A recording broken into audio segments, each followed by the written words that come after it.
సంక్రాంతి అయిపోయిన వరకు the season. అన్ని సినిమాలు సంక్రాంతిలో వచ్చినప్పుడు 26th is not option.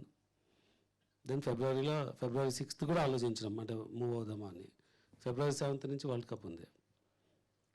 So ఎలా చూసినా మాకు అంటే ఆల్రెడీ మా మార్కెటింగ్ మెటీరియల్ అంతా బయటకు వచ్చేసింది. సో ఆ టైంలో 2 months మూవ్ అవ్వడం కరెక్టా, దానికన్నా మూవ్ అవ్వడానికి ఛాన్స్ లేదు. ఎందుకంటే మార్చ్లో మరీ చాలా ఉన్నాయి సినిమాలు. సో మాకున్న ఒకే ఒక్క option was February 6th. So but already ఇంత మార్కెటింగ్ కంటెంట్ బయటికి వెళ్ళినాక 2 months సస్టైన్ చేయగలమా అన్నది ఒకటి ఆలోచించి మొత్తం టీం అంతా డిస్కస్ చేసుకున్నాము. దెన్ వితౌట్ మేబీ అంటే మూవింగ్ 1 day ఈజ్ ఓకే అని.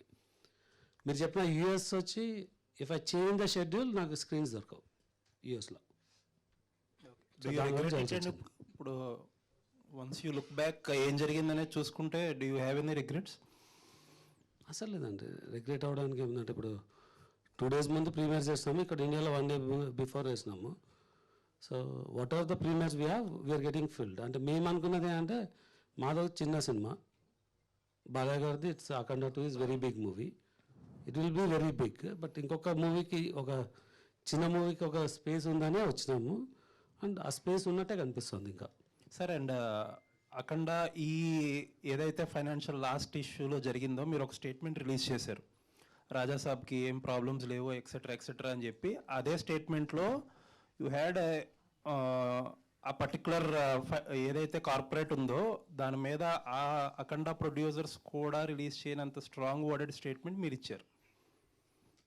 You should all take legal issue కూడా తీసుకోవాలి, ఇలా లాస్ట్ మినిట్లో ఇబ్బంది పెడుతున్నారా అన్నట్టు సంథింగ్ ఆ టైప్లో చెప్పుకుంటా రాజాసాబ్ గురించి కూడా చెప్పారు. అంటే so where do you stand in terms of Raja Saab? Raja Saab we are coming on January 9th, దానిలో దిస్ నో స్పెక్యులేషన్. రెండవది I mean what I said in that statement. So డెఫినెట్గా ఇప్పుడు అందరు రిలీజ్ బిజీలో ఉంటారు. ఇదైనాక whatever is the damage done, it's a huge damage. అంటే as a media మీరు కూడా you should support and take this forward అనమాట. అది ఆ డేట్ డిస్టర్బ్ అవ్వడం వల్ల there is lot of people who had uncertainty. అంటే మీకు అంటే ఎంటైర్ ఎకోసిస్టమ్కి ఇంపాక్ట్ అయింది. That entire ecosystem should fight back అనమాట, ఇలాంటి అంటే ఇర్రెస్పాన్సిబుల్ యాక్ట్ ఫ్యూచర్లో జరగకుండా. ఎందుకంటే యాక్చువల్లీ అటువంటిదే మీకు కూడా రాబోయింది, ఆల్మోస్ట్ కొంచెం అడ్వాన్స్గా వచ్చింది. కానీ రాజాసాబ్ కూడా ఒక లీగల్ ఇష్యూ ఏదో నడిచింది ముందు. అంటే ఆ కంటెక్స్ట్లో ఏదైనా రియాక్ట్ అయ్యారా మీరు? నేను ఆల్రెడీ చాలా డ్యామేజ్ లా సూట్స్ ఫైల్ చేసి పెట్టినానండి. సో నాకు అంటే నేను అంత వీక్గా ఉన్నాను. సరే, అండ్ ఈ సినిమాకి వచ్చేటప్పటికి the best part of this film is ఒక లీడింగ్ బ్యానర్ పిఎంఎఫ్ కొంచెం ఫాస్ట్గా రియాక్ట్ అయ్యా 99 rupees టికెట్స్ పీపుల్లో one of the most debated topics ఇప్పుడు. అది చాలా క్విక్గా రియాక్ట్ అయ్యి తీసుకొచ్చారు మీరు. హోప్ఫుల్లీ మీరు అన్నట్టు మీ ఫ్యూచర్స్ ఫిలిమ్స్లో కూడా ఇంప్లిమెంట్ చేస్తే very nice. And on that context ఇప్పుడు ఆ డిబేట్ జరుగుతుండగానే అఖండాకి రేట్స్ హైకోర్టు రివోక్ చేయడం, మినిస్టర్ గారు ఒక స్టేట్మెంట్ ఇవ్వడం, ఇంకా ముందు ఏ సినిమాలకి హైక్ రేట్స్ కానీ ప్రీమియర్స్ కానీ ఇవ్వమని చెప్పి. సో రాజాసాబ్ మీ ఫస్ట్ ఆ రూల్ ఇంప్లిమెంట్ చేస్తే ఫస్ట్ ఇంపాక్ట్ అయ్యే సినిమా రాజాసాబే. సో దానికి ఎలా రెడీ అయ్యారు? When you live in a society you have to go by the rules of the society అండి. అంటే దానికి నేనేమి అతీతుడిని కాదు. ఆ రోజు అంటే జనరల్గా ఇప్పుడు నాకు మిరాయికి రేట్లు పెంచుకునే ఆపర్చునిటీ ఉన్నా పెంచలేదు నేను. అంటే అయినా ఫస్ట్ ఇయర్ అది ఏ రేట్లో వచ్చినా ఆ సినిమాకి ఓపెనింగ్స్ వస్తుంది అని.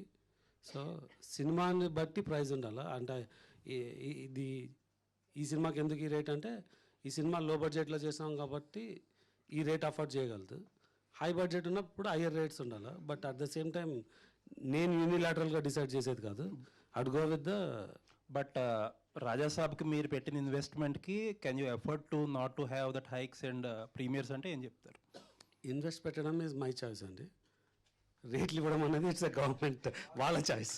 సో నేను వేరే వాళ్ళ చాయిస్ని ఛాలెంజ్ చేయలేను, రిక్వెస్ట్ చేసుకోగలను. అప్పుడున్న సిచ్యువేషన్ బట్టి ఏం జరుగుతుంది దాని ప్రకారం మనం వెళ్ళాలి. సందీప్ గారు, ఈ సినిమాలో ఇండస్ట్రీ మీద కొన్ని సెటర్లు వేశారు.